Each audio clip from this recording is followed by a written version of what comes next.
So I'm just starting my third book, pero hindi ko pa natapos yung second because I had to pause it because I've been receiving instructions to write my life story for it to serve as a blueprint for others so that they too will be able to break away from the chains that bind us to this realm. Okay? So it's all about removing or breaking the patterns in our energy that dictate on our behavior and keep us in low vibration. Okay? Abangan niyo yun. But meanwhile, while I was writing, it just occurred to me that a lot of people, ayaw nilang maging mabait. I have been saying that we are energies and energy is the force that moves matters. Okay? In our case, we move our physical, and because of our physical, we are able to move other physical or other matters, right? And because of our physical, we are able to experience how it is to be a human. Okay? Pero yung behavior natin, yung character natin, the quality of human experience that we have will depend on the frequency or the kind of energy that we use to move our physical, okay, our flesh. And usually there are two kinds of frequencies or two kinds of energies that we use interchangeably to move our body. Okay? First and the most common is the energy of fear. And the very seldom used, the very rare frequency that we use is the frequency of unconditional love. Okay?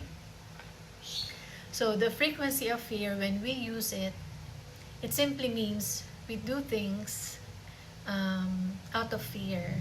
We move our body out of fear. We achieve things out of fear. Okay?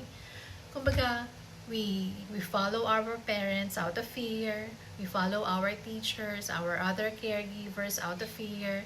We go with the flow, with the trend of our peers out of fear, left out.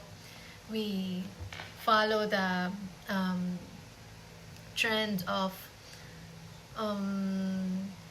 pagdating sa career. Sometimes hindi yung gusto natin talaga ang nasusunod natin. We follow the trend kasi out of fear na mahuli tayo, out of fear na mapag-iwanan tayo sila, ma-asenso na tayo, hindi pa, right? Minsan pumipili rin tayo ng partner natin out of fear dahil baka wala tayong makuhang partner pagka hindi pa natin pinili tong tao na to, right? We always do a lot of things out of fear dahil yan ang prevailing energy ng low vibrational realm. And yan nga yung goal natin, to break away from that energy, kasi that kind of energy will not allow us to create a heavenly physical experience. For us to be able to create heaven on earth, we should be vibrating or we should be in the frequency of unconditional love. Ibig sabihin, we respect and love our parents out of unconditional love. We respect our elders. We care for our friends and other people. We love our work. We excel in our work because we really love it. We love our partner, hindi yung totoong love, hindi transactional, hindi conditional, right? We love our kids because, they are our extension. They are parts of us, right? We love this human experience kasi talaga namang, very unique siya, right?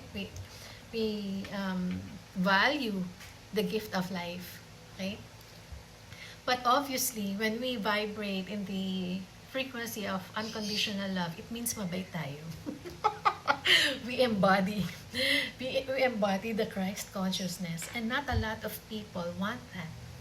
Okay? Merong katwiran ng mga tao ay na wag daw tayong maging mabait kasi pagka mabait tayo, at pagsasamantalahan daw tayo ng ibang tao, lalamunin daw tayo ng mundo. If we are good, we will not succeed in life. We have this impression that we only advance in life if we do if we cheat, if we do things na medyo imbalance, right?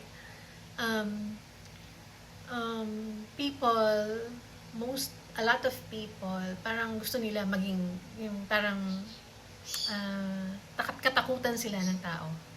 Because we tend to believe that people can only be moved by using the energy of fear. And so, pagka we want people to follow us, we want people to do what we want, we use the energy of fear. So, ibig sabihin, we stay most of the time in the energy of fear.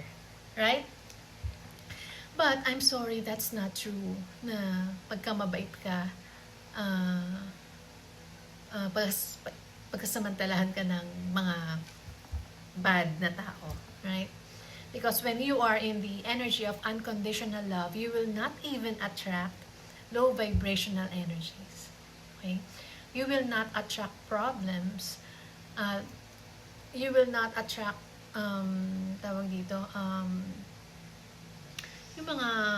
yung mga common na pinoproblema ng mga taong nasa energy of fear, hindi na yan na-attract halos ng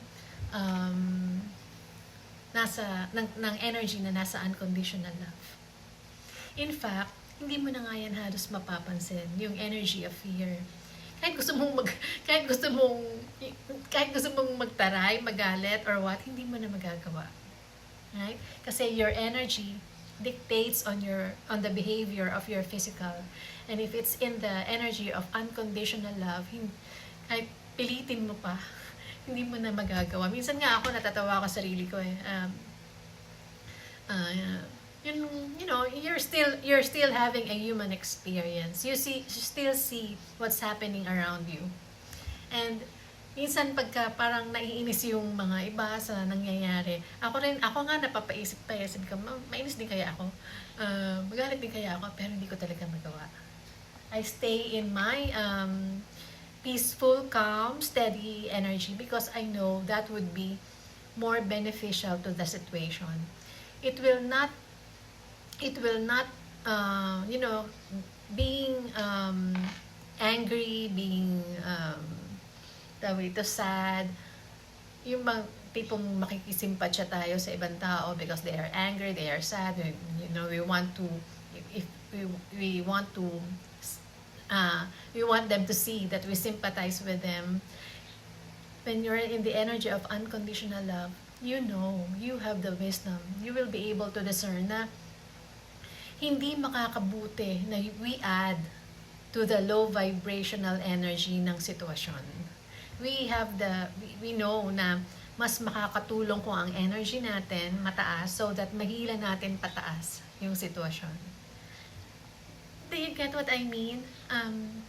Wag nating katakutan yung yung mag-vibrate in the frequency of unconditional love. Hindi tayo mapagsasamantalahan ng iba. Hindi tayo maaapi. Kasi diba, ibig ba naman natin, when we are in the energy of unconditional love, it means we are in alignment with the energy of the whole universe. Ibig ba naman nating sabihin, yung energy ng buong universe na yung frequency natin, matatalo pa ba naman tayo nung nandito lang sa realm na to, na low vibrational energy? Right? Ang liit ng energy ng realm na to compared sa energy ng buong universe. Right? And if we stay in alignment with the energy of the universe, tatalbog lang talaga sa atin yung mga low vibrational energy. We are protected by the whole universe.